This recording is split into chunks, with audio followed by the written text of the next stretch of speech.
ஓ மகா கணபதியை போற்றி வெற்றிவேல் முருகனுக்கு அரோகரா. இந்த பதிவில் நம்ம கந்தர் அனுபூதியிலிருந்து 36வது பாடல் பார்க்கலாம்.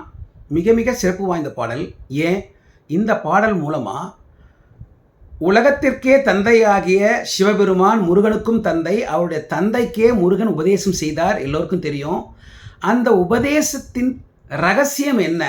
அந்த ஞானத்தை முருகா எனக்கும் நீங்கள் உபதேசம் செய்ய வேண்டும் என்ற வகையிலே அருணகிரிநாதர் முருகனை வேண்டி வணங்குகின்றார். ஆக முருகனை வணங்கி நமக்கு ஞானம் வருவதற்குரிய மிக மிக சிறப்பு வாய்ந்த பாடல் இந்த பாடல். பாடலை பார்க்கலாமா? நாதா குமரா நம என்றனார் ஓதா என ஓதியது பொருள்தான், வேதா முதல் விண்ணவர் சூடு மலர் பாதா குரமின் பதசேகரனே. முருகன் யார்? வேதா முதல் விண்ணவர் சூடும் மலர்பாதா. வேதா, வேதத்தை உபயோகப்படுத்தி படைப்பு தொழில் செய்கின்ற பிரம்மன் தான் வேதா. வேதா முதல், பிரம்மன் முதல், விண்ணவர்கள், வானவர்கள், தேவர்கள், தேவர்கள் வரை, அப்படின்னா எல்லோரும், ஒருத்தர் பாக்கி இல்லாமல் எல்லோரும் என்ன பண்ணுறாங்க? அவங்க தொழிலை சரிவர பண்ணுறதுக்கு முருகனுடைய சூடும் மலர்பாதா, முருகனுடைய மலர்பாதம், திருமலர்பாதம், தாமரை மலர்பாதம், அந்த பாதத்தை அவர்களது தலை மீது சூடிக்கொள்கின்றார்கள். அப்படி சூடிக்கொண்டு அந்த அருளின் காரணமாக அதை கொண்டு அவரவர்கள் தொழிலை செய்கின்றார்கள். அதாவது முருகனுடைய திருப்பாதம் தேவர்களுடைய தலை மீது பதியப்படுகின்றது.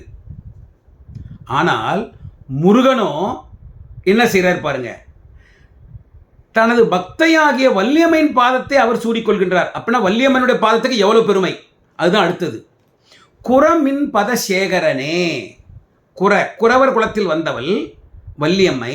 அந்த அம்மா மின்னல் கொடி போன்று ஒளி வீசுபவள். அந்த அம்மாவோட பாதம் பத சேகரனே. அந்த அம்மாவோட பாதத்தை தனது தலையில் மீது சூடிக்கொள்கின்றார் முருகக் கடவுள். இப்போ நமக்கு ஒரு சந்தேகம் வரும், வள்ளியம்மாவோட பாதத்தை முருகன் சூடிக்கொள்கிறாரே அப்படின்னா என்ன அர்த்தம்? வள்ளியம்மை அவ்வளவு சிறப்பு வாய்ந்த பக்தை, முருகன் மீது அந்த அளவுக்கு அன்பு செலுத்துபவள். இப்போது ரொம்ப எளிமையாக புரிஞ்சுக்கணுன்னா, ஒரு 2 பேர் இருக்காங்க, ஒருத்தருக்கு ஒருத்தர் ரொம்ப பிரியம். அப்போது அவங்களுக்கு ஒருத்தருக்கு ஒருத்தர் அவ்வளோ பிரியன்றதுனால ஒருத்தர் சொல்கிறத இன்னொருத்தர் கேட்டுட்டே இருப்பார், அதை தட்டவே மாட்டார், அவர் என்ன சொன்னாலும் எடுத்துப்பார். இதை நம்மள மாதிரி ஆட்கள் கொஞ்சம் வெளிப்புறமாக இருந்து பார்க்கும்பொழுது, தொலைதூரத்துலேருந்து பார்க்கும்பொழுது நம்ம என்ன நினைப்போம்? அவங்களுக்கு அவன் சொல்கிறத இவன் விட மாட்டான், இவன் சொல்கிறத அவன் விட மாட்டான், ஒருத்தருக்கு ஒருத்தர் அவங்கள தலை மேலே வச்சுக்கின்னு ஆடுவாங்க. இந்த மாதிரி நம்ம சொல்லித்த பார்த்துருக்குறோம்.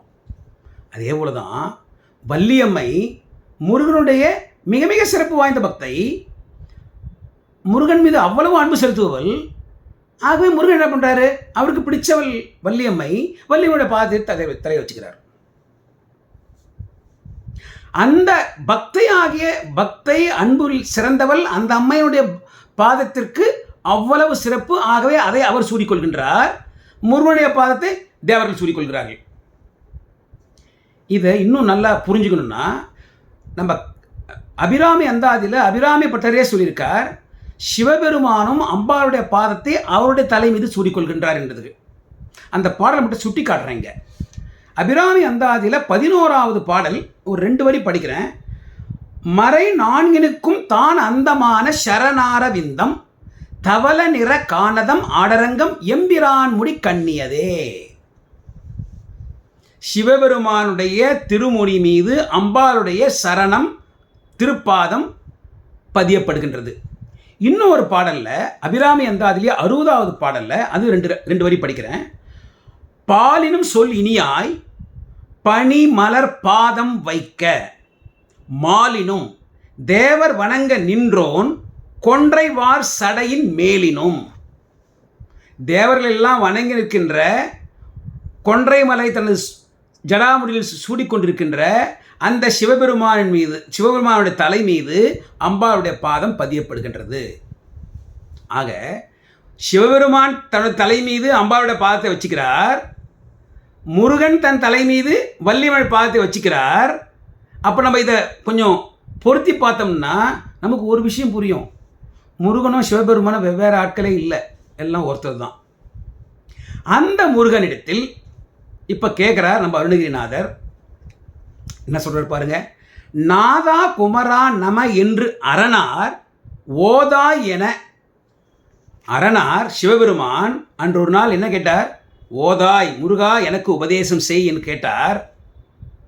எப்படி போய் கேட்டார்? பணிவா நாதா நம குமரா நம என்று கேட்கிறார். இந்த விஷயத்துக்கு முன்னாடி எல்லோருக்கும் தெரிஞ்ச செய்தி தான், திரும்பவும் நம்ம எண்ணத்துக்கு கொண்டு வரலாம். பிரம்மனுக்கு அந்த ஓங்காரத்தின் பொருள் தெரியவில்லை. ஓங்காரத்தின் பொருளை தெரியாததனால் பிரம்மனால் படைப்பு தொழில் சரிவர செய்ய முடியாது என்று முருகன் அவரை சிறையில் அடைத்தார். அது மட்டும் இல்லாது அதுக்கப்புறம் முருகப்பெருமான் தானே அந்த படைப்பு தொழிலை செய்ய ஆரம்பித்தார். எல்லாருக்கும் தெரியும். இந்த செய்தி சிவபெருமானுக்கு போகுது. சிவபெருமான் உடனே வரார்.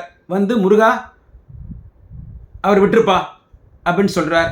அப்பாவே சொல்லிட்டாரு, என்ன பண்ணுறது? பிரம்மாவை விடுதலை செய்துட்டார். இதோடு முடிஞ்சிருக்கலாம். ஆனால் மிக முக்கியமாக சிவபெருமான் ஒரு திருவிழா நடத்தினார். இங்கே எல்லோருக்குமே தெரிஞ்சது தான், திருமணம் பார்க்கணும். இங்கே இந்த சமயத்தில் முருகா பிரணவத்தின் பொருள் தெரியலன்னு சொல்லி பிரம்மாவை நீ சிறையில் போட்ட, நீயும் படைத்தொழில் செய்ய ஆரம்பிச்சிட்ட, உனக்கு தெரியுமா அப்படின்னு ஒரு கேள்வி கேட்டார். முருகன் சொல்கிறார், தெரியுமாப்பா எனக்கு அப்படிங்கிறார். தெரியுமா? அப்போ சொல்லு பார்க்கலாம். அப்பா உங்களுக்கு தெரியாததா? ஓங்காரம் பிரணவம் அதனுடைய பொருள் எவ்வளவு ரகசியமானது, அது எப்படி சொல்ல முடியும்? அதை புரிஞ்சுட்டார் சிவபெருமான். உடனடி என்ன பண்ணிட்டார்? தனது மகனை முருகனை குருநிலைக்கு உயர்த்தினார். நாதா நம, எந்தன் குருநாதனே போற்றி. அடுத்தது குமரா நம. முதல்ல சொல்றது குருவா உயர்த்தினார், ஆகவே குருக்குரிய மரியாதையை கொடுக்க வேண்டும், ஆகவே எந்தன் குருநாதனே நம. அடுத்தது எந்தன் குமரனே, எந்தன் மகனே. அதாவது நம்முடைய பையன்கிட்ட இருந்து, நம்முடைய மகன்கிட்ட இருந்து, நம்முடைய பசங்கிட்ட இருந்து நமக்கு ஒரு நல்ல செய்தி நம்ம தெரிஞ்சுக்கிறோம்னா நமக்கு மகிழ்ச்சி இல்லை. ஸோ சிவபெருமானுக்கு அந்த மகிழ்ச்சி இருக்கும் இல்லை, அவருடைய மகன் ஆச்சே முருகன். ஸோ முருகன் அதை சொல்லும் பொழுது சிவபெருமானுக்கு மகிழ்ச்சி, என்னோடய பையன்கிட்ட நான் தெரிஞ்சுக்க போகிறேன்றதுனால. ஆகவே குமரா நம. முருகனை குருவாகவும் பார்த்தார், தனது மகனாகவும் பார்த்தார். அவரை அப்படி போற்றி அந்த பிரணவத்தின் பொருளை முருகன் ஓத இவர் தெரிந்து கொண்டார், மகிழ்ந்தார். இதை அருணகிரிநாதர் பழனி திருப்புகழில் சொல்கிறார். சிவபெருமானோட 2 காதிலும் ஓதினாராம் அவர்.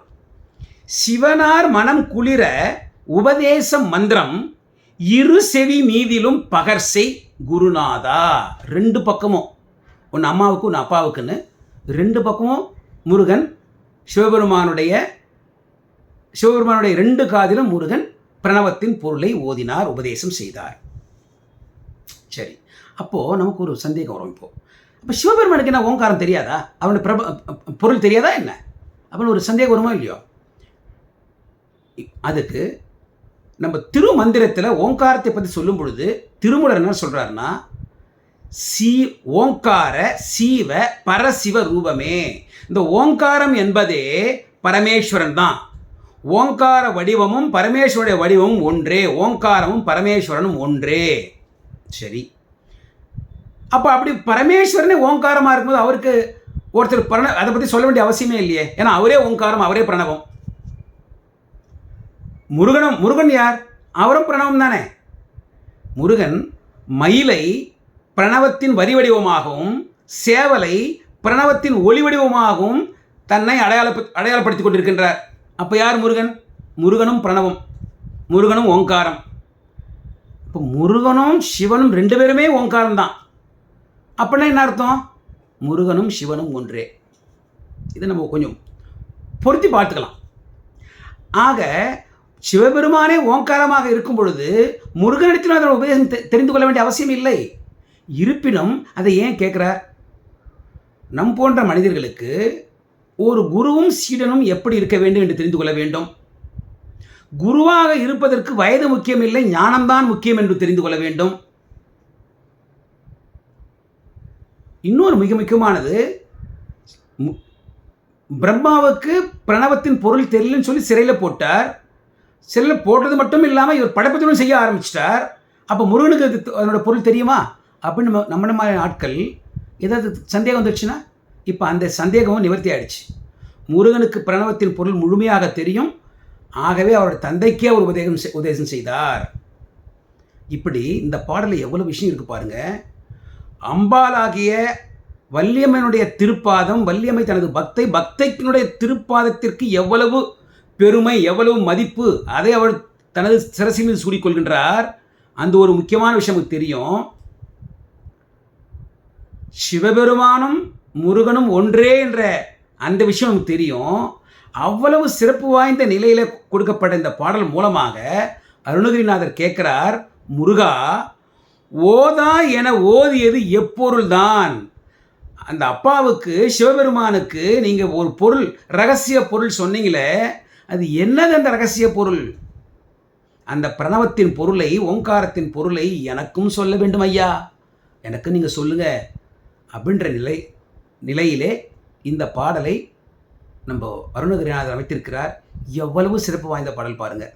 இந்த பாடலை பாட பாட பாட நமக்கே முருகன் அந்த ஞானத்தை, உயர்ந்த ஞானத்தை, உயர்ந்த மெய்ப்பொருளை நமக்கும் காதில் ஓதிட்டு போவார். அவ்வளோ சிறப்பு வாய்ந்த பாடலை பார்க்கலாம். நாதா குமரா நம என்றனார் ஓதா என ஓதியதெப்பொருள்தான்? வேதா முதல் விண்ணவர் சூடுமலர் பாதா புறமின் பதசேகரனே. வெற்றிவேல் முருகனுக்கு அரோகரா, ஞானவேல் முருகனுக்கு அரோகரா, கந்தவேல் முருகனுக்கு அரோகரா. தவறாமல் இந்த கருத்துக்களை அந்த கமெண்ட் செக்ஷனில் பதிவு பண்ணுங்கள். ஓம் சரவண பவ.